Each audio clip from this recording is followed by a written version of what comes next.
మన ఓటమి 2023 డిసెంబర్లో మనని ఎవడో బయట ఓడగొట్టలే, కాంగ్రెస్ ఓడో బీజేపీ ఓడో ఓడగొట్టలే, మనది మనమే ఓడగొట్టుకున్నాం. వాస్తవం చెప్పాలంటే పట్టించుకోక మన సర్పంచులు మన ఎంపీటీసీలకు ఉండే సమస్యలు మన నాయకులు మనం చూసుకోక వాళ్ళకు రావాల్సిన బిల్లులు ఇప్పియక అక్కడ కొంత పట్టించుకున్నట్టు వ్యవహారం చేయడం వల్లనే కొంత వాళ్ళు కూడా నీరసపడ్డారు, నిరాశపడ్డారు కొంత. అందుకే వాళ్ళు కూడా ఉత్సాహంగా పని చేయలేదు. నిజానికి మనం చేసిన పని, కేసీఆర్ గారి నాయకత్వంలో గ్రామ పంచాయతీలలో జరిగిన పని స్వాతంత్రం వచ్చినాక భారతదేశంలో ఏ రాష్ట్రంలో కూడా జరగలేదు అనే మాట అక్షర సత్యం. ఇందులో తిరుగులేదు.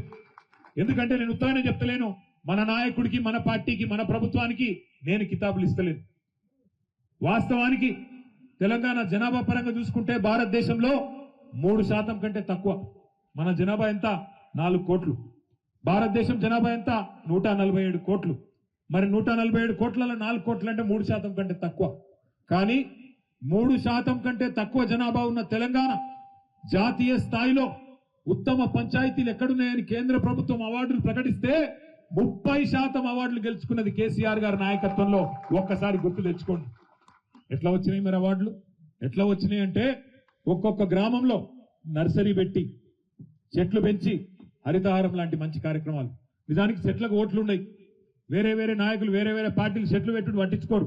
కానీ కేసీఆర్ గారికి భవిష్యత్తు మీద ఉండే ఫికర్తోని మన పిల్లలు మంచిగా ఉండాలి, మన ఊర్లు మంచిగా ఉండాలి, ఊర్లు సాఫ్ ఉండాలి, స్వచ్ఛమైన గాలి రావాలి అనే ఉద్దేశంతో 270 కోట్ల మొక్కలు భారతదేశంలో పెట్టిన ఒకే ఒక్క రాష్ట్రం హరితహారం కార్యక్రమంలో మన రాష్ట్రం తెలంగాణ. మన నాయకుడు కేసీఆర్ గారు ప్రతి గ్రామంలో ఒక డంప్ యార్డ్ ఉండాలి, చెత్త ఏరేతందుకు ఒక ట్రాక్టర్ ఉండాలి, మొక్కలకు నీళ్లు వేసేందుకు ఒక ట్యాంకర్ ఉండాలి అని ఆలోచించిన నాయకుడు కేసీఆర్.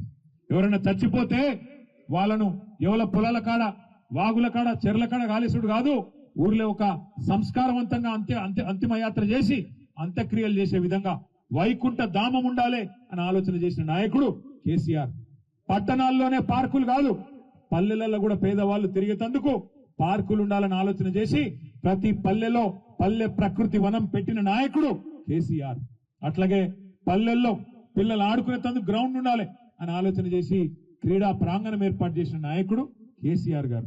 ఇంటింటికి నల్లా పెట్టి, ఇదే నల్గొండ జిల్లా కదా, ఇదే మునుగోడు, ఇదే దేవరకొండ కదా ఫ్లోరోసిస్ తో తల్లడిల్లిన ప్రాంతం.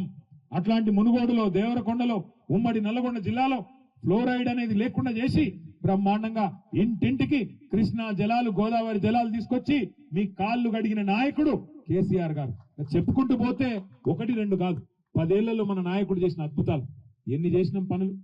వ్యవసాయం ఎట్లుండే కేసీఆర్ గారు రాకముందు దేశం బ్రహ్మాండంగా. కేసీఆర్ గారు వచ్చిన తర్వాత 24 గంటల కరెంటు రైతాంగానికి ఇచ్చిన రాష్ట్రం ఒక్క తెలంగాణ కాదా? నాట్లేసే టైం వచ్చింది అంటే మీరెవ్వరు దరఖాస్తు పెట్టాల్సిన అవసరం లేకుండా, దండం పెట్టే అక్కర లేకుండా, దఫ్తర్ చుట్టూ తిరిగే అవసరం లేకుండా మీ ఫోన్లలో టింగు టింగు టింగు అని సౌండ్ వస్తున్నాయి.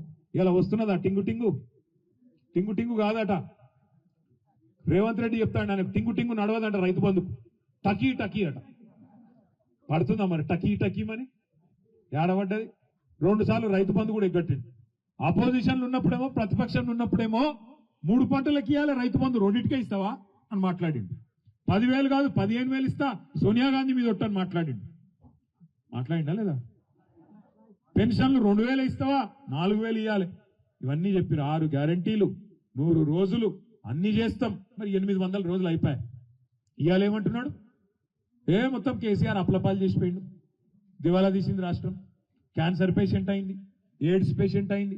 వెనకటికి ఎవడో ముఖం బాగాలేక అద్దంబల్ల కొట్టుకున్నాడట.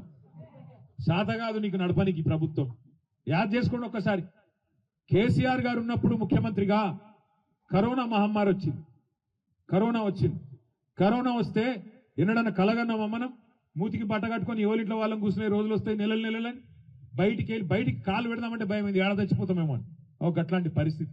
రూపాయి ఆదాయం లేదు రాష్ట్రానికి, రూపాయి ఆదాయం లేదు.